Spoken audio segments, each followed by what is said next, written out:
Fala pessoal, tudo bom? Meu nome é Estevão, prazer. Sou formado em Economia e Contabilidade. Nesse vídeo a gente vai ter uma conversa mais branda envolvendo a fala do nosso presidente Lula, que nós tivemos essa semana. O presidente Lula falou um pouco sobre a mudança de preços nos produtos e como os pobres, as pessoas que acham que têm produtos mais caros, não devem comprar esses devidos produtos. Vamos conversar um pouco sobre oferta e demanda, ou seja, o que define o preço dos produtos, como que essas relações ocorrem e como isso afeta o preço dos mesmos, e vamos justamente contextualizar um pouco dessa fala. Então é isso aí, fique com o vídeo.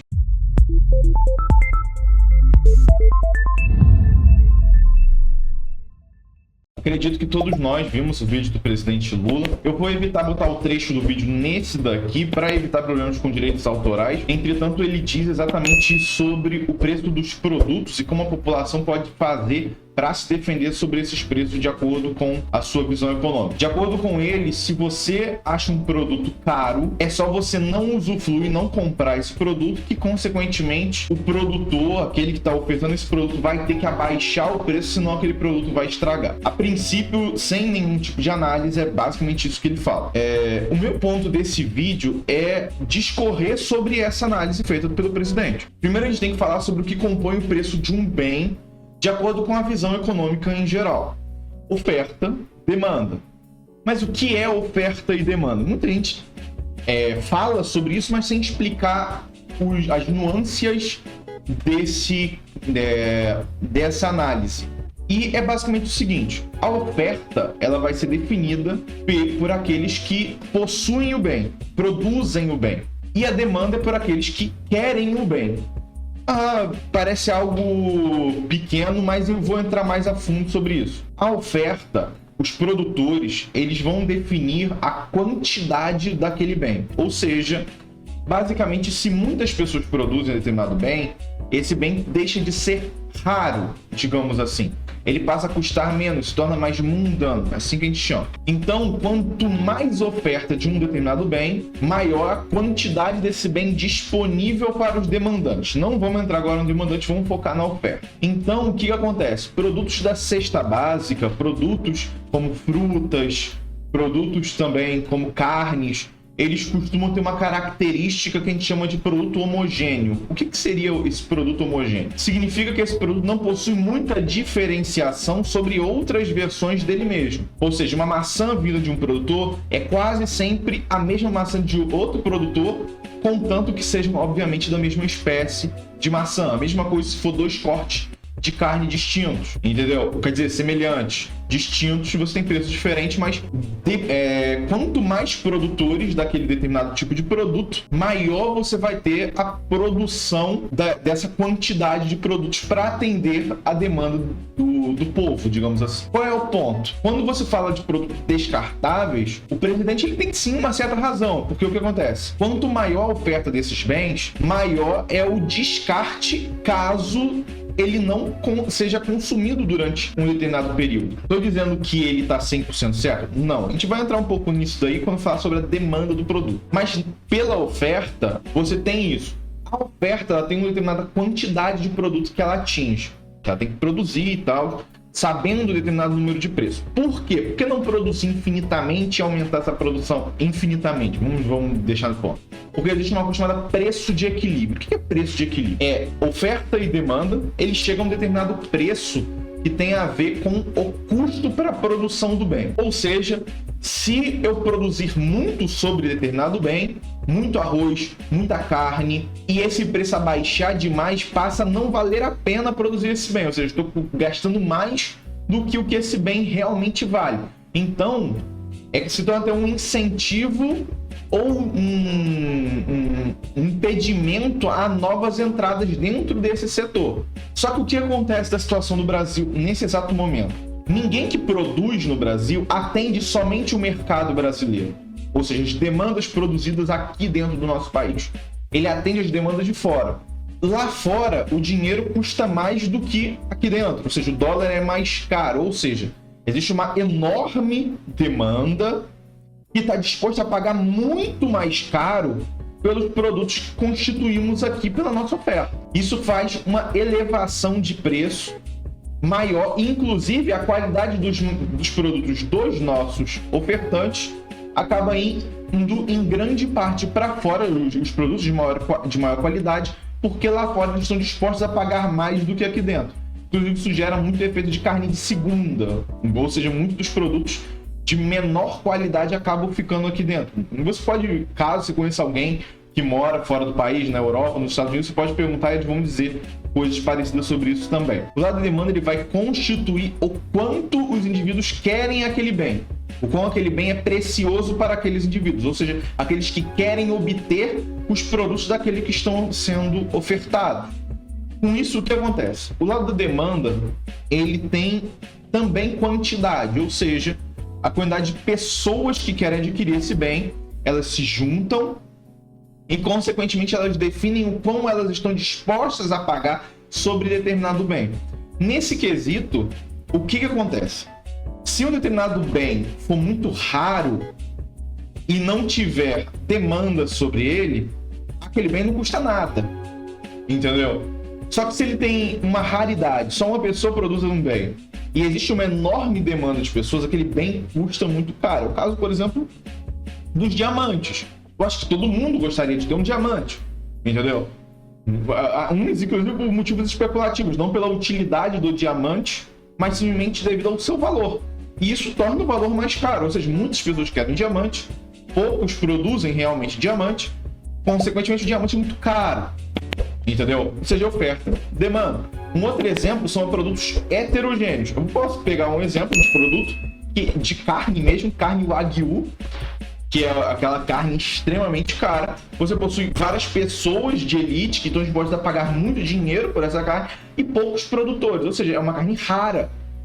E aí, consequentemente, essas pessoas dispostas a pagar mais caro acabam jogando esse preço mais para cima e, consequentemente, inviabilizando muito da própria demanda. Ou seja, se tem pessoas dispostas a pagar mais caro sobre um determinado bem que está sendo ofertado, pessoas que não estão dispostas a fazer isso acabam não conseguindo consumir esse bem. Isso também é uma forma de controlar a produção. Veja bem, se 1000 pessoas querem um produto e eu só posso atender 100, então o ideal é eu jogar o preço até que somente 100 pessoas consigam adquirir aquele produto. Por que isso? Porque simplesmente eu não tenho como atender toda essa demanda de 1000 pessoas, e se eu atender essa demanda de 1000 pessoas, eu vou ter muito trabalho, e esse trabalho acaba gerando mais custo. E às vezes esse custo não vai valer a pena pelo produto que eu estou produzindo. Compreendeu? Ou seja, a oferta e a demanda, elas vão fazer requisições. A oferta de acordo com seus custos e a demanda de acordo com quanto ela está disposta a pagar sobre determinado bem. E aí entra o ponto. Ele chega a um preço de equilíbrio, e esse preço de equilíbrio é o que está disposto a demanda, quer dizer, a oferta, né? Que esse braço está falando, a oferta, e a demanda estão dispostos a pagar. E por que eu expliquei tudo isso? Bom, o presidente Lula, durante o vídeo, falou muito sobre a exploração no preço dos produtos referente ao aumento do salário mínimo. Só que poucas pessoas acabam pensando no que o aumento do salário mínimo realmente representa. E, como eu disse, o preço dos produtos ele acaba gerando um custo, a produção de todos os produtos, o custo também de mão de obra. Ou seja, quando o presidente ele reajusta o salário mínimo, ele consequentemente reajusta o preço de toda a cadeia produtiva do país, porque ele está dizendo que todos aqueles que contratam funcionários, ou seja, que atribui-se o salário, e sim o salário, ele é um tipo de custo dos seus funcionários, vão ter que aumentar esse custo para todos eles. Consequentemente, esse custo ele é reajustado sobre o valor da produção daquele bem, ou seja, aquele bem tem que ser vendido um pouco mais caro para compensar esse custo e elevar o lucro, para eu compensar essa perda que eu vou ter em caixa para poder manter os meus funcionários. Só que as coisas não vão até aí. E aí entra o ponto. A demanda também é culpada. Por quê?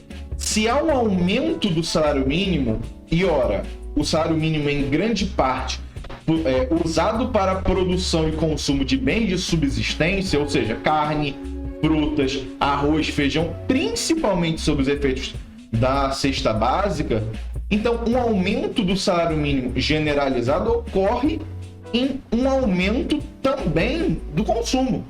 E um aumento do consumo, consequentemente, eleva a necessidade dessas pessoas de consumir mais bens sobre esse. E para também obter, obviamente, mais lucro, eles reajustam esses valores. Não é uma medida de exploração, é uma medida lógica, entendeu? Se mais pessoas estão dispostas a consumir meus produtos e eu não tenho como atender todas essas pessoas que tiveram reajuste, então o ideal é que aumente um pouco o meu preço para que eu possa conhecer, para que eu possa atender aquilo que eu realmente produzo, entendeu? Isso evita uma crise de demanda até, ou seja, muitas pessoas consumindo os produtos e, consequentemente, o efeito inflacionário estourando, entendeu? Esse é o ponto. O reajuste por parte dos empresários não é uma medida de exploração, medida de reajuste para os seus custos e também para poder atender a demanda por mais desses produtos. Ou seja, vão precisar de mais capital, captar mais desses recursos para poder atender a população. Ou seja, tudo vai ser reajustado com o salário mínimo. Isso é fato, entendeu? Isso aí sempre aconteceu. Agora o presidente vem na mídia, fale como isso é culpa dos empresários. E o que não é verdade, na verdade. Na verdade, é até irônico, muitos viraram até um meme de chegar, tipo... inclusive tem aquele chinês, aquele que vocês vêem no TikTok, um que faz várias piadas, e ele fala assim, se o produto tá caro, então não preciso pagar porque eu moro abaixo, então eu não vou pagar meus impostos e uma hora ser abaixo. Então, tipo assim, é uma comparação muito injusta, porque os próprios impostos, muitas vezes, são reajustados sobre o valor do salário mínimo também. Isso acontece, tá? Muitas vezes. Então, quem também sai ganhando com esse reajuste é o próprio governo, que poderá cobrar mais impostos e que muitas vezes esse reajuste não afeta sobre o mínimo cobrado de impostos como Simples Nacional, para empresas de pequeno porte, MEI também não é nesse ponto, e principalmente sobre imposto de renda, ou seja, não tivemos esse reajuste envolvendo imposto de renda agora, entendeu? Ou seja, o povo ficou um pouquinho mais rico em valores nominais, ou seja, somente pelo valor do dinheiro. Em compensação, mais uma pequena parcela gigantesca, para não dizer outra coisa, vai entrar no imposto de renda. Mas o presidente já fez um reajuste muito grande do imposto de renda. Verdade, isso é verdade que ele fez esse reajuste. Mas a que custo? Imposto em absolutamente tudo na cadeia produtiva agora. E tá vindo mais imposto aí. Jogar toda essa culpa por cima de enchente, jogar a culpa por cima de mercado internacional, jogar a culpa sobre o produtor, isso não é a solução. Entendeu? Essa não é a solução. Infelizmente, a gente está vendo uma série de falácias. Olha, então qual é a solução para esse caso? Como a gente pode resolver esse problema referente ao aumento de preço dos produtos? A solução do governo não é nem um pouco prática. Na verdade, ela pode dar certo, só que compreendo o perigo disso. Não vamos consumir o bem, senão eles vão ter que abaixar o preço desse bem para o bem não estragar. Você que convive com mercados e você faz compras lá, você sabe quando eles abaixam o preço do bem, quando ele está perto da validade. A pergunta é, nós vamos consumir agora produtos perto da validade? É esse o desejo do governo para a sua população? Isso não é prático. Nós temos que ter uma solução de longo prazo. E podemos assumir 2 pontos aqui. O primeiro é conhecer o nosso inimigo. Quem é o nosso inimigo? A paridade entre o real e o dólar. Por quê? Toda produção feita em qualquer país, já deixando claro isso, antes que alguém venha com a ideia de não, temos que só atender o Brasil. Vamos nesse ponto. Toda produção de todos os países, ela não é feita para atender puramente as demandas do seu próprio país. Ela é feita muito mais para atender as demandas de outros países. Ou seja, demanda do mercado internacional. Ou seja, o que é produzido aqui vai para o mundo todo. O ponto é, a moeda do mundo é o dólar. Dito isso, quanto maior a disparidade entre o real e o dólar, menos esses produtos serão consumidos aqui, muito mais serão consumidos lá. Isso também leva um outro fator em conta, que é o quê? O aumento da capacidade produtiva brasileira, ou seja, isso é um lado positivo para o agronegócio brasileiro, deixando claro, que é o quê? Quanto maior essa disparidade, mais vale a pena produzir aqui. Os custos são em reais, nosso lucro é em dólar, entendeu? Então, a primeira forma de resolver esse problema é diminuir a disparidade entre o real e o dólar. Inclusive, isso aumentaria o poder de compra do Brasil. Só que não é como se o governo pudesse decidir amanhã, não, a partir de hoje o dólar vai custar R$3. Não é assim que funciona, não é assim que a banda toca. Geralmente a gente vive sob um modelo de câmbio flutuante suja. Deixando claro aqui. O governo, sim, tem alguns modelos de interferência na moeda local. Entretanto, ainda assim é um modelo de câmbio flutuante. Então, o governo poderia fazer diversos tipos de reformas, planejamento com o intuito de abaixar o câmbio. Dessa forma, ele resolveria parte desses problemas. O segundo, e é o que provavelmente o governo já está fazendo, na verdade, provavelmente não, acabei de ver um vídeo mostrando que o governo já pretende fazer isso, é atacar na oferta. Ora, se existe um mercado internacional e existe um mercado interno, o mercado interno não está valendo a pena vender, está valendo mais a pena vender para o internacional. Isso acaba elevando muito o preço dos produtos aqui dentro do país. Como a gente pode resolver isso? Aumenta a quantidade de ofertantes. Se eu aumento a quantidade e a demanda permanece a mesma, o que acontece? O preço bem cai. E aí o governo ele cria uma série de incentivos de crédito, incentivos de impostos também, né? A diminuição da carga tributária, para criar incentivos a esses setores poderem contratar mais pessoas ou possivelmente abrir novas empresas envolvendo esses produtos com o intuito de atender puramente ou parcialmente a demanda interna brasileira. Isso diminui o preço do bem, no caso aumenta a oferta, mantém a demanda, permanece a mesma e consequentemente tem uma diminuição do preço do bem. Entretanto, e aí entra o ponto, atacar a oferta ocorre em uma consequência as consequências de fazer isso, de aumentar a oferta, elas são sentidas a longo prazo. E isso não vai abaixar o preço agora. E qual é o problema de uma consequência de longo prazo?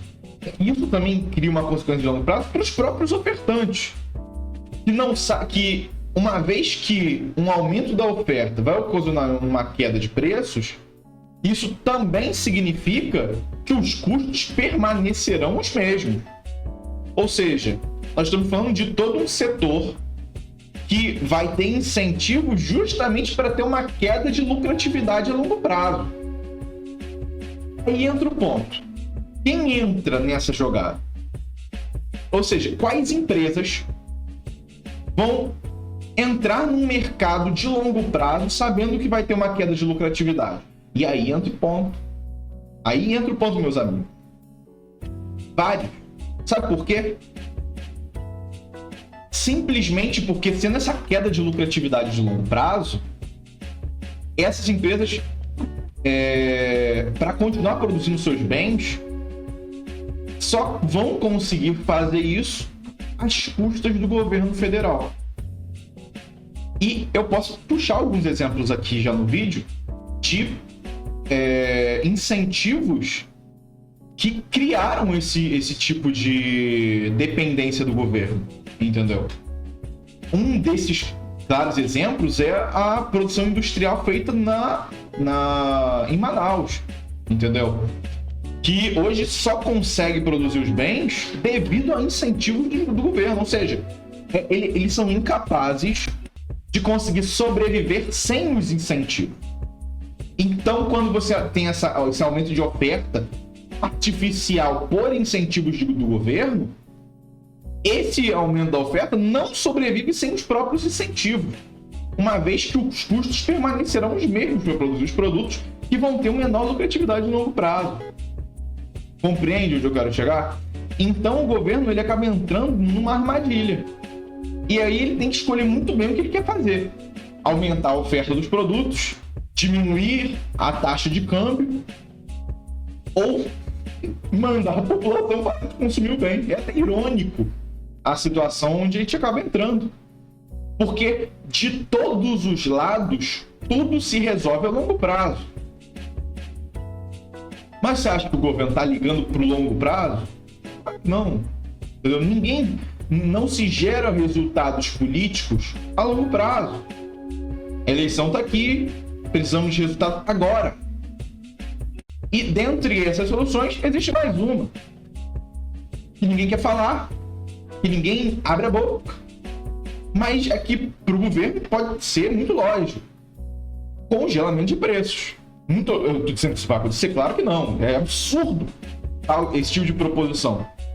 Só que a gente já viu outras proposições vindas com outros nomes. Desoneração. Entendeu? Então, nós já estamos acostumados à língua, nós que somos da área financeira, a língua política, feita para poder enrolar as pessoas sobre aquilo que há de pior na economia e na sociedade. Essa que vem a pergunta. O que o governo vai fazer? Ele quer resultados. Ele quer resultados e nós queremos os produtos. Nós queremos o produto mais barato, que é isso que a população deseja. Então é isso, pessoal. Eu acredito que esse vídeo tenha sido suficiente para que vocês possam ter uma reflexão sobre esse tema, que vocês possam entender o que forma o preço de um determinado bem e, consequentemente, qual vai ser o papel do governo e quais opções que ele tem para tomar justamente para poder resolver essa resolução. Então é isso, pessoal. Gostaria de agradecer você por ver esse vídeo aqui. Na próxima semana nós vamos gravar outros vídeos. Acredito que vai acontecer mais coisas. Entendeu? Eu acho que com o Trump no poder, envolvendo as guerras no Oriente Médio, que depois eu vou entrar num vídeo sobre isso e suas consequências econômicas, mas principalmente o Brasil, que eu acho que o Brasil nunca deixa de ter notícia, nós vamos ter muitos assuntos para conversar pela frente. Então é isso. Gostaria de agradecer. Muito obrigado e até mais.